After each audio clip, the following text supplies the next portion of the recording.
Hello everyone, आप सब कैसे हैं। स्वागत है आप सभी का अपने चैनल आर के चैनल पर। तो स्टूडेंट, जैसे कि हम सब जानते हैं कि हमने आपसे कहा था कि हम डीआई को कंप्लीट कराएंगे, क्योंकि आपके पैट एग्ज़ाम में अगर हम बात करें पैट एग्ज़ाम की तो आपके पूरे 20 नंबर की यहाँ से डीआई पूछी जाएगी। अब जब 20 नंबर की डीआई पूछी जाएगी तो क्यों ना सर हम इसको बेहतरीन और अच्छे से और मतलब कि ऑलमोस्ट सारे टाइप इसके कवर करेंगे। तो आप देखते रहिए। और डीआई की अगर हम बात करें तो डीआई की सबसे पहले बात करेंगे हम बेसिक कॉन्सेप्ट की। देखो, डीआई करने का जो तरीका है, अभी बेसिकली कोई ऐसा परफेक्ट कोई भी तरीका नहीं है कि सर ये कॉन्सेप्ट इस पर अप्लाई होगा। एक्चुअली में है क्या, मतलब डीआई है क्या सर? डीआई का कोई भी अपना कॉन्सेप्ट, कोई भी अपना तरीका नहीं होता है। डीआई हर चीज़ से मिलकर बनती है।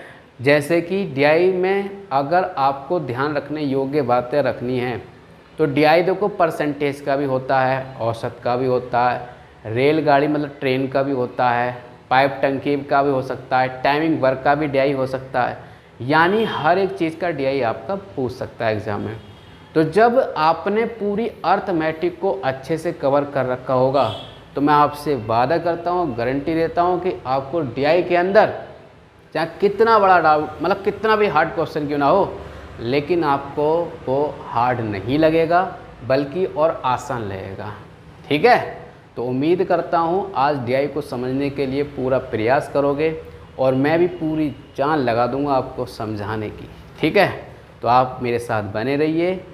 और इससे शुरुआत करने से पहले अगर हमारे चैनल को सब्सक्राइब नहीं करा है तो प्लीज़ हमारे चैनल को सब्सक्राइब, लाइक, शेयर करते रहिए। इसमें तो कंजूसी मत कीजिए। ठीक है, चलिए तो आज का सेशन हम स्टार्ट करते हैं, जो कि हमारी डीआई क्लास है। तो देखो, डीआई शुरू करने से पहले मैंने कुछ क्वेश्चंस लिख दिए हैं ताकि आपका जो समय है वो बच जाए। ठीक है, लेकिन क्वेश्चंस को करने से पहले मेरी कुछ बातें ध्यान से सुने। ठीक है, वो बातें क्या हैं? सबसे पहले जानेंगे सर डीआई क्या होता है, उसके बारे में बात करेंगे डीआई के कितने प्रकार हैं, और उसके बाद जानेंगे सर डीआई को करने के क्या कॉन्सेप्ट है, आखिर डीआई को किस प्रकार से पकड़ें। सही है, तो चलिए स्टार्ट करते हैं। देखो, डीआई का सिस्टम क्या होता है। देखो, हम बात करेंगे सबसे पहले डीआई के प्रकार की। मैं यहाँ समझा दूंगा, समझ लेना। ठीक है, अगर डीआई के प्रकार की अगर हम बात करें, डीआई के प्रकार की, तो जो डीआई के प्रकार होते हैं आपके वो कितने होते हैं सर? 4 प्रकार की डीआई आपको देखने को मिलेगी एग्ज़ाम के अंदर। पहली कौन सी बात को ध्यान से समझिएगा। पहली जिसे आप बोलते हैं सर पाई चार्ट। क्या बोलते हो सर आप? Pie chart. ठीक, नाम तो सुना होगा, पाई चार्ट। हाँ जी, पाई चार्ट। दूसरा आपका होता है तालिका। पैट के सिलेबस में साफ साफ कह रखा है तालिका। तालिका को एक और नाम देता है सारणी, और सारणी को और भी कुछ बोला जाता है टेबल। क्या बोला जाता है सर? टेबल। तालिका कहो या सारणी कहो या टेबल कहो, बात एक ही है। हाँ जी, समझ आई। इसके बाद तीसरे की अगर बात करें, नाम सुना होगा आपने बार ग्राफ। क्या होता है सर? ये बार ग्राफ। एक और आता है भाई बार ग्राफ, जानते हो। इसके बाद लाइन ग्राफ आपने सुना होगा, लाइन ग्राफ, या फिर इसी को आप कह दोगे क्या? रेखा ग्राफ। क्या आ जाएगा? रेखा ग्राफ। बात समझ आई। तो ये 4 प्रकार की डीआई आपके एग्ज़ाम में देखने को मिलेगी और इन्हीं से आपके क्वेश्चंस पूछे जाएंगे। सॉरी, जो क्वेश्चन पूछने का जो तरीका होगा वो इन्हीं मतलब 4 प्रकार की जो डीआई हैं, इन्हीं से घुमा फिरा कर आपसे क्वेश्चन पूछा जाएगा। इन्हीं में आपसे परसेंटेज बेस्ड क्वेश्चन पूछा जाएगा, इन्हीं में आपसे एवरेज बेस्ड क्वेश्चन पूछा जाएगा, इन्हीं में आपसे रेशियो बेस्ड क्वेश्चन आपसे पूछ लिया जाएगा। तो सर एक बात तो बताइए ज़रा कि सब पाई चार्ट होता क्या? हमें तो बिल्कुल ना पता। समझ रहे हो ना? यहाँ कुछ बालकन को ये भी नहीं पता कि सर पाई चार्ट का होता है। समझ रहे हो मेरी बात? तो भाई मेरे प्यारे बंधुओं मेरी बात सुनिएगा। पाई चार्ट क्या होता है, तालिका क्या होती है, बार ग्राफ क्या होता है, लाइन ग्राफ क्या होता है, इन सभी की हम डिटेल से बात करेंगे। तो घबराने की कोई ज़रूरत नहीं है आपको, ठीक है? बस आप तो हमें सपोर्ट और प्यार बनाए रखें, बाकी काम हम पर छोड़ दीजिए। आप इस चीज़ की टेंशन मत लीजिए, ठीक है? हर एक चीज़ समझा कर छोड़ेंगे आपको, और जब तक सिखाएंगे नहीं तब तक छोड़ेंगे नहीं। तो सर पाई चार्ट का तो देखो एग्जाम्पल मैंने ये ले रखा है, ये पाई चार्ट कहलाता है आपका। क्या कहलाता है सर? ये पाई चार्ट कहलाता है, सही है। तालिका की सारणी की टेबल की बात करें तो मैं आगे जैसे नेक्स्ट टाइप पढ़ेंगे, सब पहला टाइप लिया मैंने पाई चार्ट। तो हम पहले बात करेंगे पाई चार्ट से जितने भी टाइप बनेंगे क्वेश्चंस के, वो सारे क्वेश्चंस कवर करेंगे। उसके बाद तालिका क्या होती है, बार क्या होता है, लाइन ग्राफ क्या, सारी एक एक करके जब टाइप पढ़ाएंगे सब चीज़ बताएंगे, किस प्रकार से दिखते हैं, किस प्रकार से नहीं दिखते हैं, ठीक है? मैं हल्का हल्का प्रयास कर रहा हूँ आपको समझाने का। पाई चार्ट तो आप जानते हैं, इसको देख लीजिए, पाई चार्ट इसे बोलते हैं हम, ठीक है? सारणी कैसे हो गए, देखो कोई भी इस प्रकार से छोटा सा बना देना, अब समझ जाना। इस प्रकार से जो होते हैं, मतलब यहाँ पर कोई वर्ष भी दे देगा और यहाँ पर कोई कंपनियाँ दे देगा इस प्रकार की, ये तो ये आपकी क्या बन जाती है, टेबल, सारणी, और या फिर तालिका।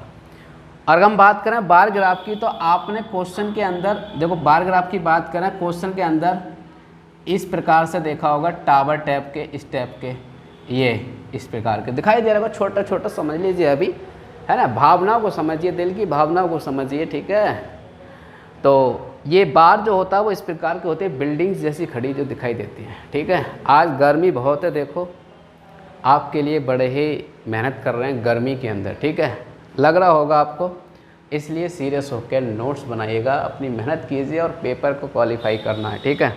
लाइन ग्राफ रेखा, ये इस देखो ऊपर बना देनी तो देख लिया होगा आपने। अगर लाइन इस वाली की बात करें तो कुछ इस प्रकार से क्वेश्चन होते हैं, इससे यहाँ पर कोई डाटा दे देगा, यहाँ पर कुछ डाटा मिलेगा, और यहाँ से कोई इस प्रकार से लाइन घुमा दी, यहाँ से घुमा दी, इस प्रकार से ये होती है हमारे क्या, रेखा ग्राफ या लाइन ग्राफ। तो उम्मीद करता हूँ, आई होप कि ये बात समझ में आ गई होगी, थोड़ी बहुत तो समझ में आ गई होगी कि पाई चार्ट का फिगर कैसा होता है, तालिका किसे कहते हैं, बार ग्राफ कैसे दिखाई देगा, और लाइन ग्राफ कैसे दिखाई देगा। ये बात तो आपके समझ आ गई होगी, ठीक है? तो अगर ये बात समझ में आ गई है, डीआई के प्रकार समझ में आ गए हैं, तो हम नेक्स्ट बात करते हैं, नेक्स्ट मतलब नेक्स्ट लेवल क्या है इसका, ठीक है? चलिए, ये तो हमारे डीआई के प्रकार थे। चलो ये बात समझ में आ गई सर जी, 4 प्रकार के डीआई हैं, कोई बात ना, हम कर लेंगे इनको। क्या रखा है ना, हमें तो 20 नंबर चाहिए ना, पूरे देंगे, हम दिलाएंगे। 20 नंबर आपको कोई न छीन सकता, बस शर्त यह है कि अपना प्यार को कम मत करना, ठीक है? उम्मीद है कि आप अच्छे से ही प्यार रिस्पॉन्स दोगे, ठीक है? अब हम बात करेंगे सर, डीआई समझ में आ गई, कोई दिक्कत नहीं है। देखो इससे डिस्टर्बेंस तो नहीं हो रहा, मुझे बता देना, मैंने समय बचाने के लिए ये चीज़ लिख दी है पहले, ठीक है? आप जानते हैं टेक्निकल थोड़ी प्रॉब्लम है, क्वेश्चंस को हम अभी स्क्रीन पर नहीं लगा सकते, कुछ प्रॉब्लम से, ठीक है? सपोर्ट करना आपको, देखो ज्ञान से मतलब है, आपको पढ़ाई से मतलब है, आपके नंबर आने चाहिए, बस हम इस बात से खुश होंगे, ठीक है? सर डीआई के लिए क्या ज़रूरी है, आखिर डीआई बनाने का तरीका क्या होना चाहिए, मेरी बात को ध्यान सुनो। ये जो आपको क्वेश्चन दिया है, इससे पहले एक टाइटल होता है, क्या होता है सर, टाइटल होता है।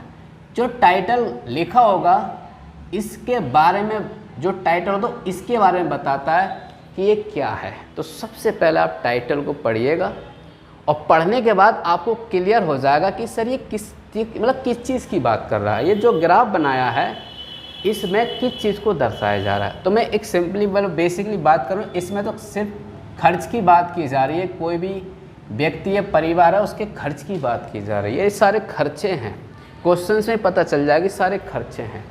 तो यहाँ पर टाइटल में मैंने शॉर्ट लिख दिया, खर्च की बात की जाएगी, ठीक? पहला काम कर लिया, टाइटल पढ़ लिया। उसके बाद सर आप इनको क्या करोगे, अच्छे से समझें, अच्छे से क्वेश्चन को सॉल्व करें, और जब क्वेश्चन सॉल्व कर रहे होगे ना, एक एक क्वेश्चन का सॉल्यूशन कट मत करना, संभाल के रखना, क्योंकि यहाँ पर एक ही ग्राफ से कई क्वेश्चन पूछे जाएंगे। आपके सामने मैंने लिखे हुए रखे हैं, 1 2 3 4 5 में भी लिख देंगे, चलो ठीक है। यानी 4-5 क्वेश्चन आपसे पूछे जाएंगे, इसलिए आप इसको जो भी क्वेश्चन का सॉल्यूशन हो रफ मत करना, ठीक है। आपको डीआई के लिए मजबूत करना होगा अपना प्रतिशत। हाँ जी सर, क्या मजबूत करना होगा? प्रतिशत। उसके बाद मजबूत करना होगा एवरेज। अगर आपका एवरेज, अगर आपका औसत ठीक है तो दुनिया की कोई भी ताकत आपको डीआई करने से नहीं रोक सकती। इसके बाद सर आपका सबसे बेस्ट होना चाहिए रेशो। रेशो बढ़िया होना चाहिए। प्रतिशत हम जानते हैं, पढ़ रहे हैं, ऑलरेडी क्लास डल चुकी है हमारी। प्रतिशत में हम क्या पढ़ें सर? मैं आपसे कहूँगा प्रतिशत में सिर्फ आप परसेंटेज वैल्यू पढ़ें। और क्या होगा इसमें, मतलब इसमें तुलनात्मक मान ज़्यादा पूछा जाएगा कि मान लीजिए कंपनी ए कंपनी बी से 2012 में 2013 की तुलना में इतने कम प्रोडक्शन, मतलब इतना उत्पादन कम किया, मतलब कहीं ना कहीं तुलना ही होगी। तो आपको यहाँ पर जो करना होगा प्रतिशत में क्या चेक करना, मतलब क्या अच्छा करना होगा, आपको सिर्फ और सिर्फ परसेंटेज की फ्रैक्शन वैल्यू और ये चेक करना होगा कि सर तुलनात्मक आता, मतलब तुलना जब हम करते हैं किसी से तब उसके बेस में क्या आएगा, ठीक है, बेस में क्या आएगा और किससे कर रहे हैं। तो मैं आपको एक बात बताता हूँ, हमेशा ध्यान से सुनना।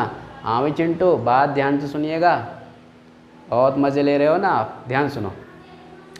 मैं ये कह रहा हूँ कि अगर प्रतिशत में क्वेश्चन तुलना वाला आता है तो हमेशा ध्यान रखना ऊपर क्या आएगा नीचे क्या होगा। जिसकी बात करते हैं वो हमेशा ऊपर आता है और जिससे तुलना करते हैं वो हमेशा नीचे आता है। हाँ जी, समझ में आ गई बात, ठीक है। उसके बाद औसत सर, एवरेज। एवरेज का मतलब है कि हर एक व्यक्ति में बराबर बराबर बंटवारा करना।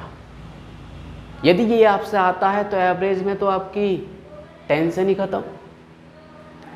एवरेज निकालना आना चाहिए और स्मार्ट तरीके से, ये नहीं कि अगर मैंने कोई संख्या दे दी 28, 18 और 25, कोई भी संख्या दे दी और 20 दे दी, मतलब 23 दे दी और आपसे कह दिया एवरेज निकालो, तो यहाँ पर मेरे प्यारे दोस्त, मेरे प्यारे भाई बहन, कुछ ऐसे भी हैं वो सबको जोड़ने लग जाएंगे और जितनी संख्या है उससे भाग देने लगेंगे। उन्हें ये नहीं पता होता है क्वेश्चन की टाइमिंग की वैल्यू कितनी है। भाई क्वेश्चन को कम से कम समय में करने का प्रयास करना, तभी जाकर आपका सिलेक्शन कंफर्म होगा। तो सर हम ये वाला काम नहीं करेंगे। जब हम एवरेज बेस्ड क्वेश्चन करेंगे ना, तब मैं आपको इतना स्मार्ट तरीका बताऊंगा एवरेज निकालने के लिए। विद इन कुछ ही सेकंड के अंदर बिना, मतलब कैलकुलेशन आपकी हाफ हो जाएगी, बहुत ना के बराबर कैलकुलेशन यूज होगी। और वो तरीका मैं सिखाऊंगा जब हम क्वेश्चंस करेंगे किस पर बेस्ड, एवरेज बेस्ड क्वेश्चन करेंगे। और आजकल लेटेस्ट पैटर्न है कि एवरेज पर बेस्ड क्वेश्चन ज़्यादा पूछे जा रहे हैं। देखो गर्मी इतनी हो रही है, बहुत ज़्यादा हो रही है, ठीक है। तो आप, आई होप कि आप मेरी मेहनत को ज़रूर सफलता बनाएंगे, ठीक है भाई। अनुपात की बात करें तो रेशो बेसिकली मतलब 2:3 इस तरीके से आपको निकालना होगा या आपको दे रखा होगा। बस सिंपली ये बिल्कुल नॉर्मल क्वेश्चन आएंगे, डरने की कोई बात नहीं है, आपको घबराने की कोई बात नहीं। तो कुल मिलाकर बात यह है कि आपका प्रतिशत अच्छा हो, एवरेज अच्छा हो, अनुपात हो। इन तीन के अलावा चौथी चीज़ यूज़ तो होगी, लेकिन सर इन्हीं में से निकल कर होगी। अगर चौथा क्वेश्चन आपसे पूछा जाएगा तो इन्हीं में से पूछा जाएगा, कोई चौथी चीज़ नहीं आएगी। बात क्लियर है? चलिए, तो अब आई होप कि आप समझ गए हो कि सर टीआई का हमने प्रकार देख लिए, टीआई में किस किस की रिक्वायरमेंट है वो देख लिया। अगर टीआई करने से पहले हम टाइटल को पढ़ेंगे, फिर क्वेश्चंस का हर एक स्टेप को देखेंगे कि हर एक क्वेश्चन की कहानी क्या है, क्या कहना चाह रहा है। बड़े आराम से करिए, अभी कोई जल्दबाजी मत करना, क्योंकि अभी तो हम पढ़ रहे हैं, एग्ज़ाम नहीं दे रहे, अभी तो सीखना है। और जितना सीखोगे उतना आगे जाओगे, उतने निखरोगे। कहते ना जितना घिसोगे उतना चमकोगे। तो अभी सीखिएगा। हाँ जी, चलना चिंटू, ठीक है। तो अब हम बारी करते हैं सर अपने क्वेश्चंस की करने की। अभी हमने जान लिया कि सर डीआई क्या होता है और डीआई करने के क्या अप्रोच होने चाहिए, क्या बेस्ट होने चाहिए। तो चलें क्वेश्चंस की ओर। चलिए, तो क्वेश्चन आपका ये टाइप नंबर पहला लिया हमने, ऐसा मान लीजिए टाइप हमारा फर्स्ट है और हम बात करेंगे इसमें किसकी, पाई चार्ट की। किसकी बात करेंगे सर, पाई चार्ट की। और पाई चार्ट का हमारा पहला क्वेश्चन है, पहला फिगर है, ठीक है। और ये आपका क्वेश्चन है और इसमें टाइटल मैंने शॉर्ट लिख रखा है, आपको थ्योरी मिलती है। मैं आपको बता दे रहा हूँ, इसमें जो एक परिवार है उस परिवार के खर्च के बारे में व्यक्त गई, एक व्यक्ति हो या परिवार हो, उसके खर्च के बारे में बताया गया है कि एक व्यक्ति है कि भोजन पर वो 30%, मतलब एक चीज़ और ध्यान देना, ये जो पूरा सर्कल का खर्च होता है ना, ये अपने आप में कितना होता है सर, ये पूरा 100% होता है। कितना होता है, 100% होता है, ध्यान रखना। ये जो पूरा सर्कल का खर्च है ना, ये कितने प्रतिशत है अपने आप में, 100% है। अब ऐसा मान के चलिए कि आपके पास 100 रुपये हैं। कितने हैं सर, 100 रुपये। वास्तव में ना हो कोई बात नहीं, घबराने की कोई बात नहीं है, लेकिन मान लो, मानने में क्या दिक्कत आ रही है। मानो आपके पास 100 रुपये हैं और आपको जब 100 रुपये आ गए जेब में तो हर किसी का मन करता है कि आज ये ले लें वो ले लें, है ना। सबको आती है फीलिंग, हमें भी आती है ना। जब पैसे जेब में होते हर चीज़ करने का, तो वैसे ही समझ लीजिए आप। तो भाई उसके जेब में 100 रुपये आ गए और 100 रुपये आते ही उस बंदे ने खाना खाया 30 रुपये का, मतलब परसेंटेज को हटा के बात कर रहे हैं हम, समझने का तरीका। उसके पास 100 रुपये हैं और 30 रुपये का भोजन खा लिया, आपके पास बचे 70 रुपये। अब कह रहा है यार भोजन तो खा लिया, पेट तो भर गया, है ना। अब एक काम करते हैं जी, स्मार्ट से कपड़े खरीदते हैं। अब उसने भैया 5 रुपये कपड़े खरीद लिए। अब सोचोगे सर 5 रुपये में क्या, रुमाल भी नहीं मिलता। मान लो यार, दिल पे मत लीजिए। अब भाई कपड़े पहन लिए, भोजन खा लिया, भाई अब वो घर भी जाएगा। अब कह रहा घर जाऊंगा तो 12 रुपये किराया खर्च कर दिया, और फिर कह रहा मतलब 12 रुपये परिवहन पर खर्च कर दिया, 25% किराए पे खर्च कर दिए। अब कह रहा है मुझे बचने भी तो चाहिए, है ना। तो 18 रुपये से ने बचा भी लिए। और फुटकर का मतलब है, मतलब एक की नमकीन खा ली, 1-2 रुपये की चाय ले ली, इस प्रकार से खर्च कर दी फुटकर में उसने। तो कुल मिला के आपको समझ में आ गई होगा सर ये कहना क्या चाह रहा है। ये कहना ये चाह रहा है कि भैया एक व्यक्ति है, उसने ये खर्चा करा है, आप बता दीजिए हमारे प्रश्नों के आंसर कि इस व्यक्ति ने किस पर कितना खर्च करा है। ये परसेंटेज में है, आपसे वैल्यू में पूछ रहा है, तो आप बता सकते हो हाँ या नहीं, बिल्कुल बता सकते हो, क्योंकि ये परसेंटेज में दे रखा है। अब आपको इनकी बातों को पढ़ना है, ये क्या कहना चाह रहे हैं, और जो कहें वो उसका आंसर देंगे। तो पहला क्वेश्चन पढ़ें, पढ़ तो लिए होंगे आपने सबने क्वेश्चन, लेकिन पहले क्वेश्चन पर ध्यान दें। हाँ जी, चलिए पहला क्वेश्चन कहता है भोजन पर कुल 4800 रुपये का खर्च होता हो। किस पर, भोजन पर कितने रुपए का, 4800 रुपये का। तो सभी मदों पर, मदों का मतलब सभी पर, कुल कितने रुपए का खर्च होगा। तो मेरी बात ध्यान से सुनिएगा, भोजन पर कितना सर, 4800 रुपये। मेरी बात को ध्यान समझना भाई, 4800 रुपये, ठीक है। अब भोजन पर देखो क्या रुपये खर्च करा, 30 रुपये बताया था ना, 30%, यानी 30% की वैल्यू दे रखी है कितनी, 4800 रुपये। अब ये कह रहा है कि सभी मदों पर कुल कितने रुपये का खर्च होता है, यानी टोटल मिलाकर पूछ रहा है। तो मैंने बताया टोटल अपने आप में 100% होता है, तो इसका मतलब वो 100% का मान आपसे पूछ रहा है। तो सॉल्व कर लीजिए, तो दिए गए से भाग और पूछे गए से गुणा। अब जब इसको सॉल्व करोगे 0 काट दोगे और 3 से 48 को भाग दोगे 16 बार में, 1 0 ये बचा है, 160 की गुणा 100 से करोगे तो आप कहोगे सर 2 0 तो 100 वाले और 1 0 ये, तो कुल मिलाकर जो आपका आया है भाई कुल खर्च, भाई ये काम आएगा, इसको मिटाना मत। ये कुल खर्च आ गया हमारा कितना, 16,000 रुपये। यानी जो परसेंटेज की मैंने भी 100 रुपये माने थे, अब वो कितने रुपये आ चुके हैं, 16,000 रुपये आ चुके हैं। यानी उस व्यक्ति ने जो खर्च करा है ना इन सब पर, वो अब 16,000 रुपये है। समझ आ गई, 16,000 रुपये। सोचो 16,000 की शॉपिंग कर रहा है व्यक्ति। अब दूसरा क्वेश्चन लेते हैं कि परिवहन और कपड़े का कुल खर्च कितना। अब ये कह रहा है कि 16,000 खर्च तो कर दिए, हमें नहीं पता कहाँ कहाँ खर्च करें, हमें ही बता दो जरा। तो सुन लो जरा, कह रहा है परिवहन और कपड़े, परिवहन और कपड़े देख रहे, 12% तो परिवहन, 5 ये कितना हो गया 12 और 5 17%। अच्छा कुल खर्चे कितने हैं, एक इसका सॉल्यूशन है यहाँ ले लीजिए, ठीक है।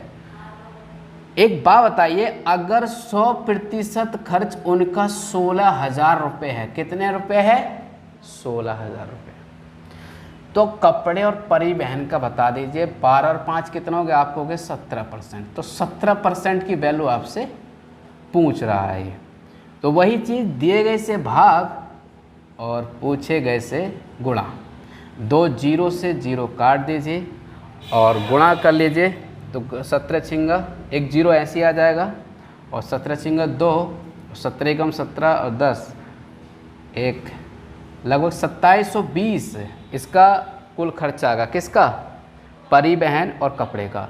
अगर कभी कभार कैलकुलेशन में कोई मिस्टेक हो तो आप चेक कर लिया ना, और 2720 इसका करेक्ट आंसर होगा, ठीक है। चलिए नेक्स्ट क्वेश्चन लेते हैं कि फुटकर खर्च भोजन पर खर्च का कितना प्रतिशत है। क्वेश्चन ध्यान से पढ़िएगा, क्वेश्चन नंबर 4। मैं ऊपर का मिटा दूँ, स्क्रीनशॉट ले लो चाहे तो इतने का, अगर इसका स्क्रीनशॉट ले लिया हो तो देखो मैं इतना मिटा दे रहा हूँ अब, और मिटाने के बाद मेरी बात को ध्यान सुनिएगा भाई। चिंटू यार अब सोते रहोगे, उठ के क्वेश्चंस कर लो, ठीक है। चलिए फुटकर खर्च भोजन पर, देखो मेरी बात को ध्यान से ना, फुटकर खर्च कितना 10%, भोजन पर खर्च का कितना प्रतिशत है। अब मेरी बात को ध्यान सुनिएगा, भोजन पर खर्च का दे रखा है आपका कितना 4800 रुपये, कितना दे रखा है 4800 रुपये। तो फुटकर खर्च भोजन पर खर्च का कितना फर्ज है, मतलब ये कह रहा है कि भोजन का तो 4800 रुपये है, कितना प्रतिशत है 100 से गुणा। अब ये जो 4800 का फुटकर खर्च कितना, मतलब ये कह रहा है फुटकर खर्च भोजन पर खर्च का कितना प्रतिशत है। तो देखो ये फुटकर निकालना पड़ेगा हमें। अगर टोटल 16,000 हैं तो फुटकर 10% है, और 10% 16,000 का निकालोगे तो कितना आएगा, कहोगे सर 1600 रुपये आएगा, कितना आएगा 1600 रुपये। अब यही कह रहा था क्वेश्चन, इसका सोल्यूशन है ये, कह रहा था देखो फुटकर खर्च भोजन पर खर्च का कितना प्रतिशत है। समझ आ गई बात, ठीक है। अब इसको सॉल्व करोगे, 16 ते 48 होते हैं, और 100/3 की बताने की कोई ज़रूरत नहीं है, आप जानते हैं। भाग करोगे तो क्या आएगा 33 सही 1/3%। ये है आपका किसका, फुटकर खर्च और भोजन पर खर्च का कितना प्रतिशत है। तो इसका करेक्ट आंसर क्या होगा 33 सही 1/3%। तो ये था क्वेश्चन नंबर 3। अब बात करते हैं क्वेश्चन नंबर 4 की। क्वेश्चन नंबर 4 कहता है किराए पर किया गया खर्च ज्ञात कीजिए। भैया जो किराया कराना है ना मेट्रो से, गया लग्जरी गाड़ी में बैठ के 25% कर रखा है। अच्छा आप कहोगे सर जी 100% तो इसका 16,000 है। हाँ मैंने कहा कि हाँ बिल्कुल है, तो किराए का पूछा है बता दो 25% है, तो दिए गए से भाग और पूछे गए से गुणा, 25 से गुणा, देखो काट दो 25 से चौका, 25 चौका 100 और 4 चौक 16। तो आप कहोगे सर जी 4,000 रुपये तो जाने किराए में उड़ा दे, घर कितने ले आए जी, ना लेकर आए कुछ भी, 16 के 16 उठा दे इन्होंने, समझे। तो इस क्वेश्चन का राइट आंसर होगा 4,000 रुपये। तो आई होप कि आपको डीआई समझ में आने लगी होगी। डीआई में कुछ नहीं है, इसमें सब क्वेश्चन देख लीजिए, परसेंटेज में जो क्वेश्चंस कराए हैं वही चीज़ आपसे पूछी जा रही है डीआई के माध्यम से, ग्राफ के माध्यम से। यही क्वेश्चन अगर अलग अलग होते परसेंटेज में तो आप 100 भी सॉल्व कर लेते, और डीआई के माध्यम से ग्राफ के माध्यम से दे रहा तो अभी सॉल्व कर लेंगे। सर जी हम तो कर लेंगे, हमारा तो सिलेक्शन लेना, हम तो करेंगे, चाहे वो कहानी कितनी बना दें, लेकिन आप तो स्ट्रॉन्ग बनिए ना, समझे। तो आज के लिए बस इतना ही रहने दीजिए, हम मिलते हैं नेक्स्ट वीडियो में। और आई होप कि इस वीडियो को अच्छे से देखेंगे और ज़्यादा से ज़्यादा अपने दोस्तों में, भाई बहनों में शेयर जरूर करिएगा, और सब्सक्राइब तो करते रहिए। आप लोगों का सपोर्ट, अपना प्यार बनाइए। क्या कहते हैं, और एक चीज़ का ध्यान और दीजिएगा, अगर बात करें पैट की ना, तो पैट में नोट करके लिखना, पैट करके ऐसे, और अपने कमरे में लिख लेना 20 क्वेश्चन डीआई के आएंगे। कितने आएंगे 20 क्वेश्चन आएंगे, यानी आपको हर एक 4 ग्राफ मिलेंगी, 4 लगभग मिल जाएंगी, हर एक से 5-5 पूछे जाएंगे। तो डीआई को हल्के मत लेना, अच्छे से समझना, और आपको समझ में नहीं आए तो कमेंट्स कीजिएगा और हमसे बताइएगा कि सर जी ये वाला समझ में नहीं आ रहा, हमें जो और बताई दो, हम बता ही देंगे तुम्हें और समझ में आ ही जाएगा तुम्हारे। ठीक है भाई, तो मिलें नेक्स्ट वीडियो में। ठीक है, तो आज के लिए बस इतना ही। Thank you.